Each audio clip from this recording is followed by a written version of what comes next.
ಪ್ರಭು ನ್ಯೂಸ್ಗೆ ಸ್ವಾಗತ. ಸಂಕೇಶ್ವರ ಪಟ್ಟಣದಲ್ಲಿರುವ ಸರೋಜಿನಿ ಆಸ್ಪತ್ರೆಯಲ್ಲಿ ಉಚಿತ ನೇತ್ರ ತಪಾಸಣಾ ಪ್ರಾರಂಭ ಇರುತ್ತದೆ. ಡಾಕ್ಟರ್ ಶ್ರಾವಣಿ ಪ್ರಶಾಂತ್ ಬಸ್ತವಾಡಿ ನುರಿತ ನೇತ್ರ ತಜ್ಞರು.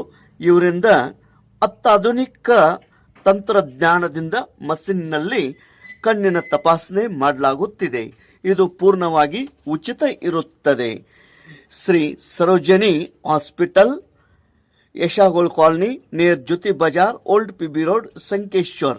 ಇಲ್ಲಿ ಒಮ್ಮೆ ಭೇಟಿ ಕೊಡಿ ಮತ್ತು ಉಚಿತ ನೇತ್ರ ತಪಾಸಣೆ ಶಿಬಿರದ ಸದುಪಯೋಗ ಮಾಡಿಕೊಳ್ಳಿ. ಅದೇ ರೀತಿ ಕನ್ನಡಕ ಕೂಡ ಯೋಗ್ಯ ದರದಲ್ಲಿ ದೊರೆಯುತ್ತವೆ. ಸರೋಜಿನಿ ಹಾಸ್ಪಿಟಲ್, ಸಂಕೇಶ್ವರ್. ತೇಜ್ ಪ್ರಭು ನ್ಯೂಸ್, ಸಂಕೇಶ್ವರ್. ಉಚಿತ ನೇತ್ರ ತಪಾಸಣೆ 31 ಡಿಸೆಂಬರ್ 2025 ಇರುತ್ತದೆ. ನಾಗರಿಕರು, ಗ್ರಾಮಸ್ಥರು, ಎಲ್ಲ ಸಾರ್ವಜನಿಕರು ಇದರ ಸದುಪಯೋಗ ಪಡೆದುಕೊಳ್ಳಬೇಕು ಎಂದು ವಿನಂತಿಸಲಾಗಿದೆ.